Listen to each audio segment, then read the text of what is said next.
Bismillahirrahmanirrahim. Urutan yang pertama dari 10 ini adalah keluarnya Dajjal. Ini urutan pertama. Dajjal, jemaah sekalian, adalah diambil dari kata-kata Dajjalah yang berarti kekacauan. Dajjal ini akan keluar nanti dari negeri Persia. Sebuah kota dalam hadis sahih dikatakan dari wilayah namanya Yahudiyah. Allahu a'lam apakah dia dari turunan Yahudi atau bukan, tapi yang jelas Dajjal nama orang dipastikan disebutkan namanya dan cirinya. Dan dia akan diikuti dari wilayah Yahudiyah tadi, di wilayah Khurasan, kalau sekarang wilayah Iran, negeri Iran sekarang. Diikuti dengan 70.000 dari orang-orang Yahudi Khurasan. Dia akan keluar membuat kerusakan selama 40 hari. Kata Nabi SAW, 40 hari itu sehari seperti setahun, sehari lagi yang kedua seperti sebulan, hari yang ketiga seperti sepekan, dan sisa harinya seperti hari kalian. Ulama hadis mengatakan yang dimaksud adalah sehari pertama seperti setahun, memang setahun maksudnya. Jadi Dajjal akan buat kerusakan setahun, 2 bulan, 2 pekan. Dia akan keliling muka bumi semuanya, dan kata Nabi SAW, seluruh bumi ini akan dimasuki oleh Dajjal. Tidak tertinggal satu lorong, gang, jangankan kota atau desa, kecuali Dajjal akan masuk ke dalamnya, kecuali Madinah dan Mekah. Tidak bisa dimasuki oleh Dajjal. Kata Nabi SAW dalam hadis sahih, karena di setiap pintu gerbang Mekah dan Madinah, malaikat menghenuskan pedangnya dan menghalau Dajjal sehingga Dajjal tidak bisa masuk. Ciri-ciri Dajjal disebutkan dalam banyak hadis yang sahih adalah mata kanannya yang paling pertama rusak, seperti anggur kering. Kata Nabi SAW dalam hadis sahih, ketahuilah Dajjal buta mata kanannya dan Tuhan kalian tidak buta. Karena dia akan mengaku sebagai Tuhan. Mungkin Bapak Ibu tanya, bagaimana bisa orang mau mengikuti dia? Karena dia diberikan kelebihan sama Allah SWT. Dalam hadis sahih juga disebutkan kalau dia masuk ke dalam sebuah tempat, lokasi, wilayah, dan dia mengaku sebagai Tuhan, orang-orang ikutin, maka wilayahnya jadi subur. Peternakannya jadi banyak, hujan turun dari langit, tanaman-tanaman mereka jadi subur. Memang fitnah. Allah turunkan tanda-tanda hari kiamat. Kalau wilayah itu tidak beriman kepada dia sebagai Tuhan, maka jadi kering, tandus. Cobaan dari Allah Subhanahu wa ta'ala. Makanya kata Nabi SAW, disebutkan cirinya Dajjal mata kanannya rusak dan seperti anggur yang rusak. Ya. Kemudian dia orangnya memiliki kulit yang kehitam-hitaman, serta memiliki dahi yang lebar. Setiap orang beriman bisa membaca di dahinya tertulis 3 huruf, kafara. Semua orang yang ngerti tulisan Arab, tidak ngerti tulisan Arab akan bisa tahu dan baca itu. Di dahinya tertulis, naudzubillah, kafara, kufur. Semua orang muslim, orang beriman bisa baca itu. Rambutnya keriting dan orangnya tinggi besar. Dia akan mengaku sebagai Tuhan. Dan Dajjal akan diikuti, kata Nabi SAW, dengan dengan gunung, bergunung-gunung makanan. Allahu a'lam maksudnya bergunung-gunung ini seperti apa, tapi Dajjal kemungkinan besar memiliki banyak sekali persiapan yang dia akan berikan kepada wilayah-wilayah yang beriman kepadanya. Kata Nabi SAW, kalau kalian dengar Dajjal keluar di satu lokasi, maka menghindarlah. Walaupun kalian harus lari ke gunung. Tapi kalau seseorang di antara kalian bertemu dengannya, maka kokohkanlah. Artinya, kuatkanlah iman kalian, walaupun kalian harus dibunuh. Dajjal ini memiliki di tangan kanannya api. Kelihatan, besar. Allahu a'lam di telapak tangan atau di sebelah kanan tubuhnya. Kemudian di sebelah kirinya, itu memiliki air yang sejuk, seperti sebuah lautan yang luas. Sebagian ulama hadis mengambil hadis ini dengan letter-letternya, artinya dia memang punya api yang sangat besar untuk menghukum orang-orang yang tidak beriman pada dia, dan dia memiliki sungai atau lautan yang luas, airnya sejuk dan dingin bagi orang yang ikut kepada dia. Kata Nabi SAW, kalau kalian ditangkap oleh Dajjal, hadis ini, kalau kalian dengarkan Dajjal, carilah tempat yang jauh dan jangan seseorang di antara kalian berkata, imanku kuat, aku akan menghadapinya. Karena bisa saja dia mengatakan itu, ternyata pada saat ketemu dia jadi pengikutnya. Tapi kalau kalian bertemu, kokohkanlah pendirian kalian dan yakinlah Dajjal, ya, di tangan kanannya ada api dan di tangan kirinya ada lautan. Kalau kalian tertangkap, maka pilihlah yang di tangan kanannya, yang api. Dan ucapkanlah bismillah, pada saat kalian pun harus dilemparkan ke api itu, ketahuilah api tersebut adalah lautan yang dingin. Terbalik, air yang dingin di tangan kirinya sebenarnya itu adalah api neraka yang panas. Maka kita diajar oleh Nabi Sallallahu Alaihi Wasallam. Dajjal terus aja banyak pengikutnya, akan diekspos. Seperti kita tahu sekarang, luar biasa bagaimana media dalam sekejap saja sudah bisa tersebar di sana sini beritanya. Kata sebagian ulama yang menanggapi fasilitas media kita di zaman sekarang mengatakan, kemungkinan besar memang Dajjal ini akan terekspos sangat cepat karena adanya media kayak kita sekarang. Cepatnya dia keliling muka bumi ini setahun, 2 bulan, 2 pekan sudah semua bumi ini dilingkari, didatangin karena memang sekarang fasilitas pesawat ada, transportasi mudah. Dan memang ada salah satu hadis yang dihasankan oleh para ulama, salah satu tanda-tanda hari kiamat adalah adanya besi yang berterbangan yang menjadi tunggangan manusia. Sekarang ada pesawat, ada kereta api, ada mobil. Nah itu ada hadisnya, maksud tanda-tanda hari kiamat. Dajjal nanti akan masuk ke Mekah dan Madinah, akan tiba di Mekah dan Madinah, tapi yang dibahas dalam hadis adalah di kota Madinah. Mohon maaf. Lalu kemudian dia mau masuk tapi tidak bisa dihalang, maka dia naik ke atas sebuah gunung yang tinggi bersama pengikutnya, lalu dia berkata kepada para pengikutnya, apakah kalian lihat istana yang putih itu? Maksudnya melihat ke Masjid Nabawi. Lalu berkata para pengikutnya, iya tentu saja. Lalu berkatalah, ya, Dajjal itu adalah istananya Muhammad.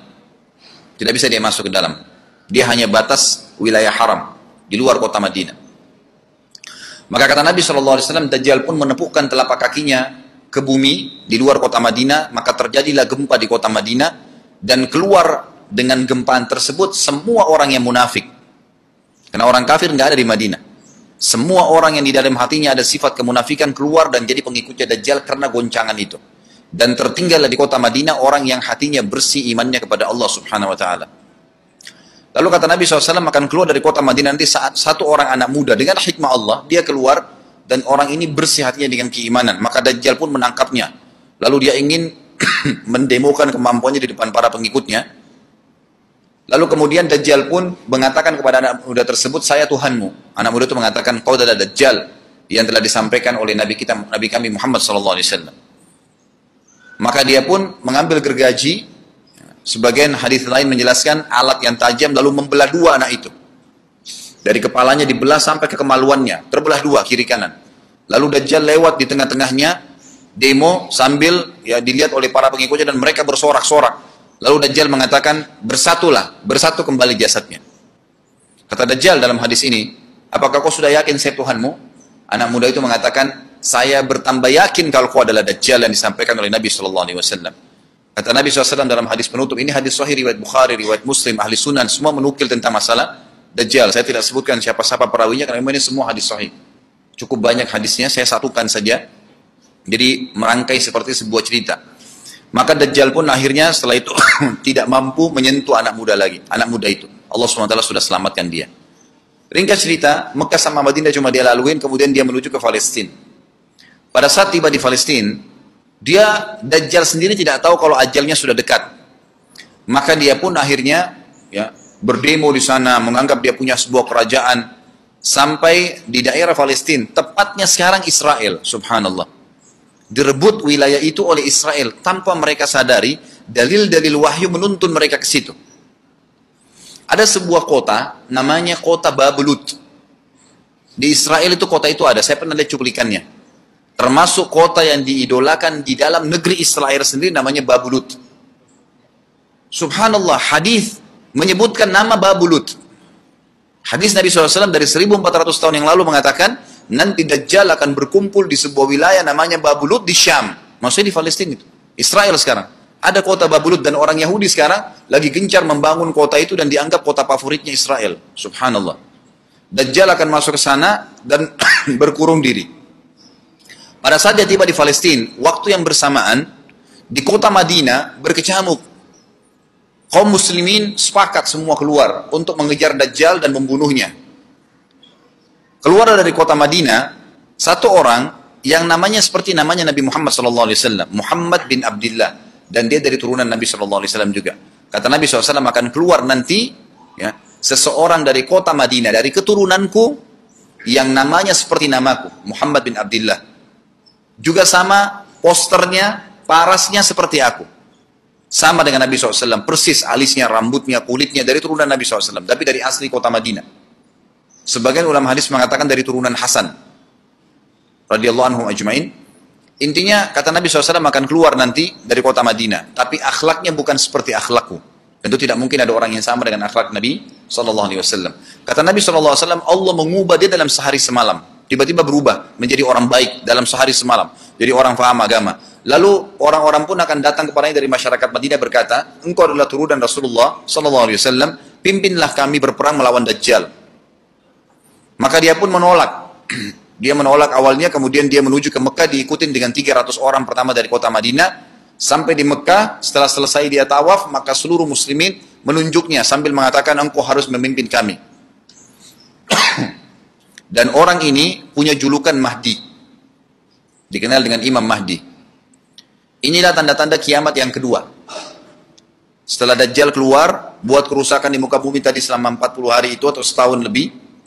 Kemudian keluarlah tanda-tanda kiamat kedua pada saat dia sudah tiba di kota Babulut di Israel. Keluarlah si Mahdi ini. Pada saat dia tiba di Mekah, dibaiatlah oleh banyak kaum muslimin, tidak disebutkan jumlah pasukannya, maka terbentuklah pasukan jihad yang mengejar Dajjal menuju ke Palestina. Lalu keluar tanda-tanda kiamat 3, langsung berentetan semua. Makanya ulama mengatakan tanda-tanda kiamat kecil itu antara satu sama yang lain ada jarak-jaraknya. Tapi kalau tanda-tanda kiamat besar sekali datang, maka datang semua. Gitu kan. Walaupun memang ada masa, gitu kan, ada masanya. Tanda-tanda kiamat besar yang ketiga adalah pada saat pasukan Imam Mahdi dengan pasukan jihad itu tiba di Darul Baydha namanya, menara kota putih yang ada menara putihnya. Dan itu sekarang di negeri Syam, tepatnya di Damaskus, ibu kota Syria. Sebagian ulama mengatakan Masjid Jami' Syam, karena memang menaranya berwarna putih. Hadis menyebutkan di menara itulah, di masjid itulah Imam Mahdi mampir sholat asar bersama pasukannya. Dan sudah dekat.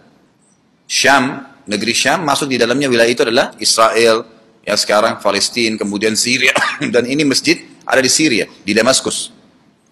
Pada saat itulah datang tanda-tanda kiamat besar yang ketiga, yaitu turunnya Nabi Isa alaihissalam. Kata Nabi SAW dalam hadis Bukhari, hadis Muslim, hadis Sahih semuanya, dikatakan Isa alaihissalam akan turun sambil memegang kedua sayapnya malaikat, dan dari rambutnya yang basah meneteskan air. Pegang sayap malaikat turun, dan semua muslimin waktu itu menyaksikan. Ya masih hidup zaman itu menyaksikan, dan ini wahyu, penyampaian, pasti terjadi. Maka dia pun turun, lalu kemudian dia masuk, dan orang-orang pada saat itu mengenalnya kalau dia adalah Isa, dan mereka sudah tahu ini masanya, turunnya, keluarnya Dajjal. Ini Mahdi sudah ada. Mereka tahu akan turun Isa. Sudah ada informasi seperti yang disampaikan ke Bapak Ibu sekarang. Itu muslimin di zaman itu sudah tahu semua. Maka Isa pun alaihissalam waktu itu dipersilakan oleh Mahdi untuk jadi imam. Maka dia pun mengatakan tidak. Imam dari kalangan kalian. Dan kata Nabi SAW, ini kemuliaan bagi umat ini. Karena Nabi sholat di belakang umat ini. Semestinya kalau ada Nabi, pasti Nabi jadi imam. Tidak mungkin digantikan oleh manusia biasa. Tapi waktu itu Imam Mahdi menjadi imam dan Nabi Isa sholat di belakangnya. Perlu anda tahu juga hadis Nabi SAW yang sahih yang berbunyi, kalau Musa dan Isa hidup di zaman aku sudah diutus, niscaya keduanya akan jadi pengikutku. Jadi memang kena kebenaran agama ini dibawa oleh Nabi SAW. Baik, sholatlah mereka, kemudian mereka menuju ke Palestina. 3 tanda-tanda kiamat sekaligus terjadi. Pada saat menuju ke Palestina, tiba di pintu gerbang Babulut. Dan di wilayah Babulut ini, kata Nabi SAW, nanti Isa akan masuk dan membunuh Dajjal.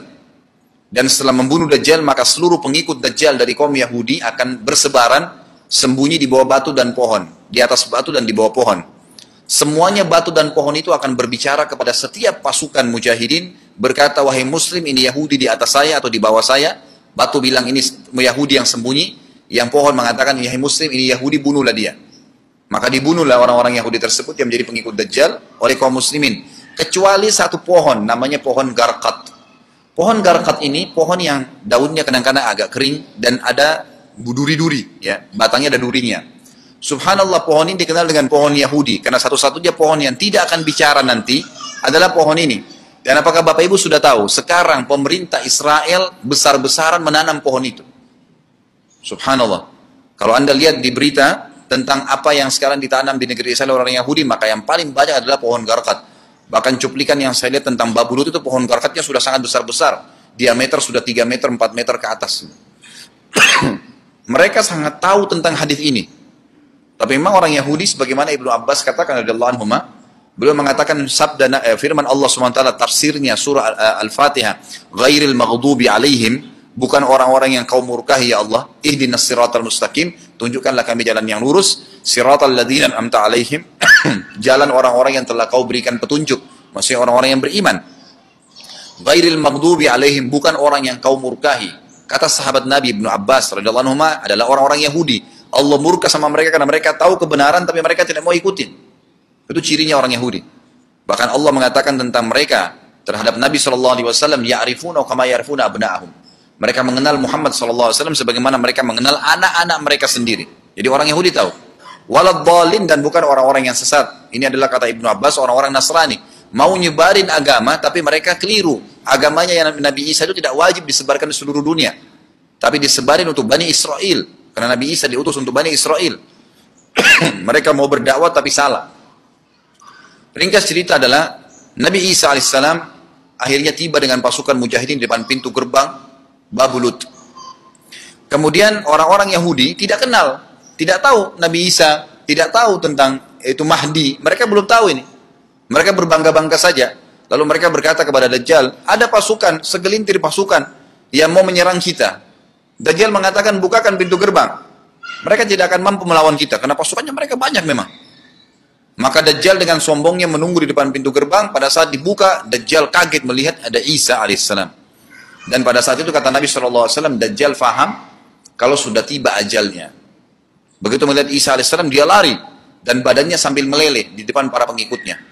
Lalu Isa alaihissalam mengejarnya, mengatakan, wahai musuh Allah, saatnya kau akan menemui ajalmu. Lalu ditusuklah dengan tombak emas di antara dua matanya, maksudnya di dahinya, ditusuk oleh Isa AS dan matilah Dajjal. Pada saat Dajjal mati, pengikutnya pada ketakutan semua. Mereka anggap Dajjal Tuhan, mereka anggap Dajjal orang yang perkasa lah, orang yang kebal lah, beragam macam kelebihan. Mereka kaget pada saat mati, maka bertebaranlah mereka dan akhirnya mereka sembunyi di bawah pohon dan batu, di atas batu. Kemudian seperti saya katakan tadi, hadis menjelaskan, batu dan pohon akan memberikan penjelasan, hai muslim ini Yahudi bunuhlah. Maka dibunuhlah pada saat itu mereka. Lalu Nabi Isa AS memimpin di muka bumi, dan kata Nabi SAW, pada saat itu Islam, agama Islam yang dibawa oleh Nabi SAW akan masuk ke semua rumah di muka bumi, gak tersisa. Satu dunia ini semuanya Islam. Hadis sahih, kata Nabi SAW, Islam akan masuk ke setiap rumah, bi'izzil aziz au bidhilli dhalil, dengan kemuliaan atau terhina. Yang tidak mau terima dibunuh. Nggak ada lagi penolakan terhadap Islam. Itu hadis sahih. Maka Nabi Isa alaihissalam memimpin pada saat itu, disebutkan dalam hadis 40 tahun dengan ketenangan menerapkan hukum Islam. Kata Nabi SAW, bagaimana awal umat ini bisa sesat sementara aku yang pimpin, dan bagaimana akhir umat ini bisa sesat sementara yang pimpin mereka Isa dengan menjalankan hukum-hukumku. Jadi Nabi Isa alaihissalam nanti menerapkan Al-Quran. Seperti yang kita lakukan, sholat, segala ini sudah selesai, dikerjakan semua. Dan dalam hadis lain dikatakan Isa alaihissalam akan menghancurkan semua salib, membunuh semua babi. Nggak ada seekor babi pun hidup di muka bumi pada saat itu, semua salib dihancurkan. Dan yang menjadi, tidak ada agama lain. Semua, Nasrani, Yahudi, Hindu, agama apa saja habis semuanya. Semuanya beriman kepada Allah subhanahu wa ta'ala dan menjadi muslim.